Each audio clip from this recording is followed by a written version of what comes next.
Alright, welcome back, guys. I did get around to covering this game, the last one, before we get a 5-day break, as a bunch of the players are going to head to Toronto for the NHL All-Star Game.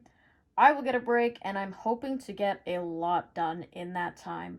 I've got an idea for a change to the channel's name, just because the current one doesn't actually come up when you type it in to YouTube or to Google, so I need to fix that.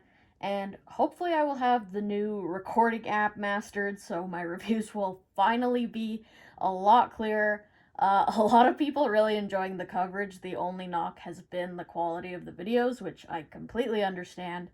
I really did start making my content on January 1st when the league started, and I had no clue what I was going to do for it. I started just posting stuff on Instagram, and then I ended up here on YouTube, so I've truly just been learning everything as I go.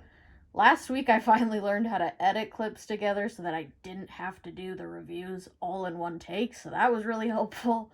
So I'm hoping this is going to be another big step in evolving the channel so I can make the best videos possible. I'm very excited to have some time to figure that stuff out as the season's kind of been go, go, go.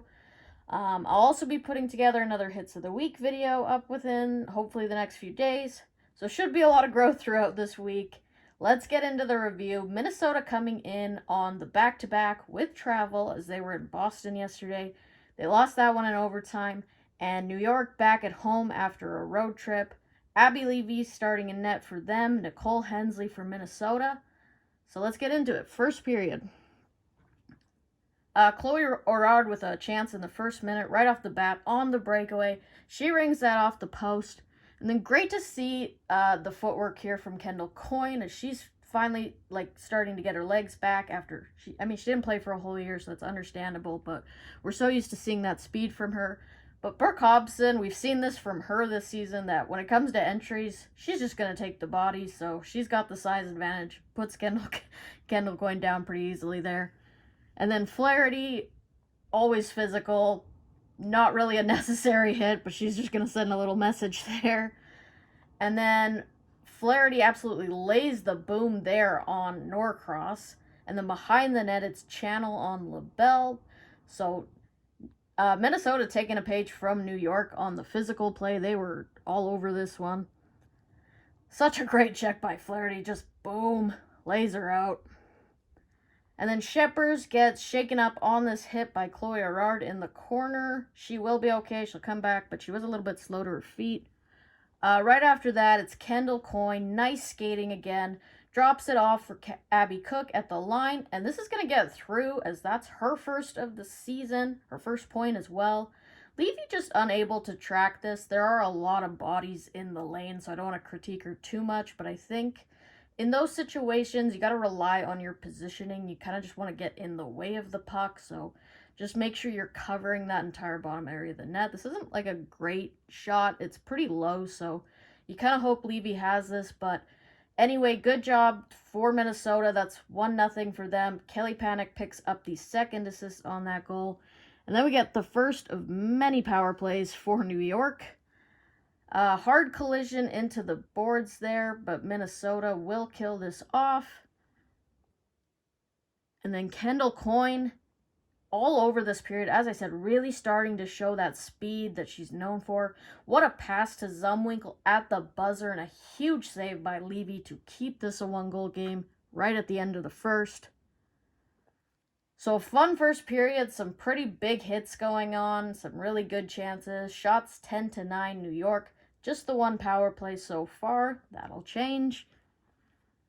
Things settle down a bit in that second. We do get a body checking call here, which is, it's not really the body checking that's the issue. It's that she hit her in the head. The hit got too high, so that's the issue with that hit, so I understand why that was called.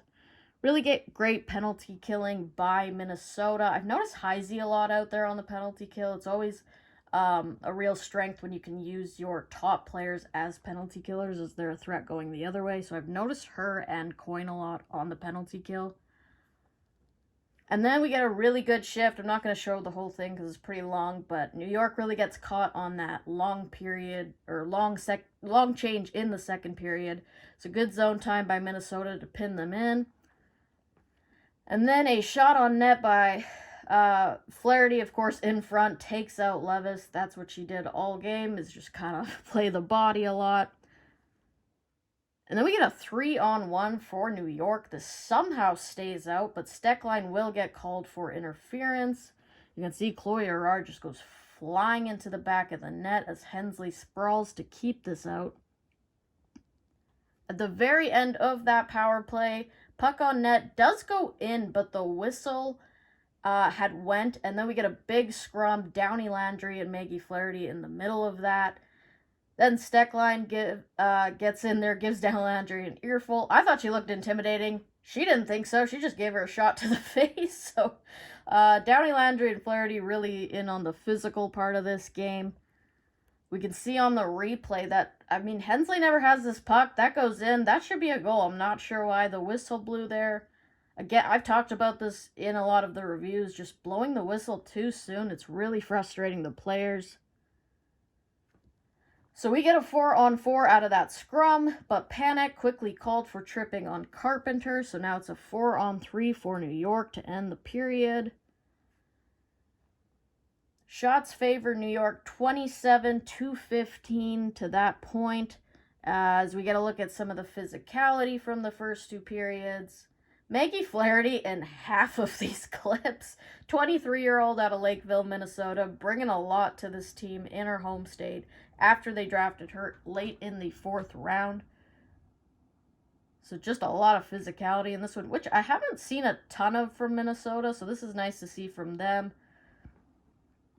And then we go to the third. So to start the third, New York still on that 4-on-3. Lots of space to work with.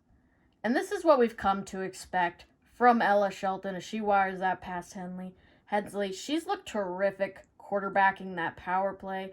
That's her 3rd of the season. A huge goal for New York to tie this game just 23 seconds into the period. So we go back to 4-on-4 after that. Coyne back checking, picks off this pass to create a 2-on-1 with Heisey. She'll find her. She manages a backhand on net, but Hensley stops that. And then down the wing, it's Carpenter. She carries, but she's going to get stood up right there by Steckline. She drops her along the boards. And then great play by Carpenter. She barrels through 2 players there. Slides this in front for Levis. Sheppers is going to get called for the hook, but this is what we call a good penalty, because if she doesn't take this, it's likely in the back of the net. So not a bad penalty to take there by Sheppers. So this is the 5th power play for New York in the game. That's going to get killed off by Minnesota.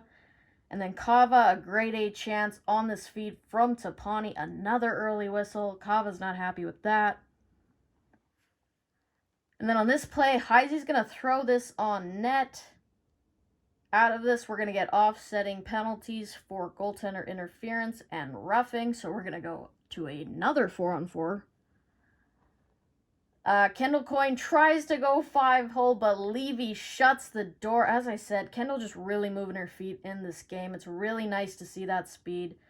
She's been one of my favorite players in the league because of how fast she is.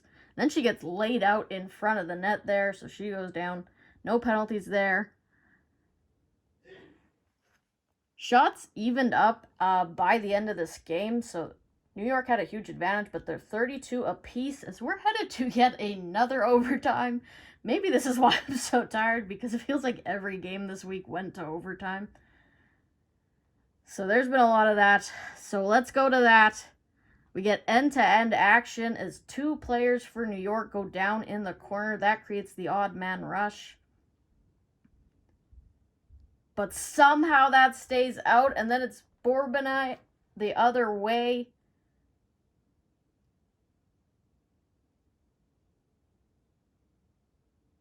Just chances at both ends. This overtime was really exciting.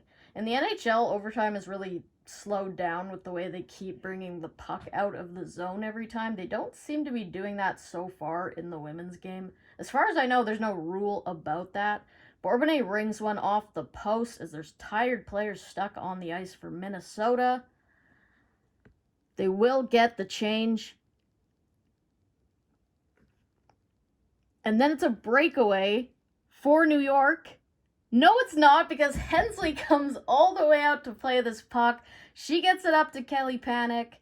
Little move on Sheldon freezes her, and then it's Abby Boreen, just activated from the reserve on Wednesday. What a week for her. She's got the overtime winner in this one, set up by Kelly Panic and Nicole Hensley. She gets the second assist.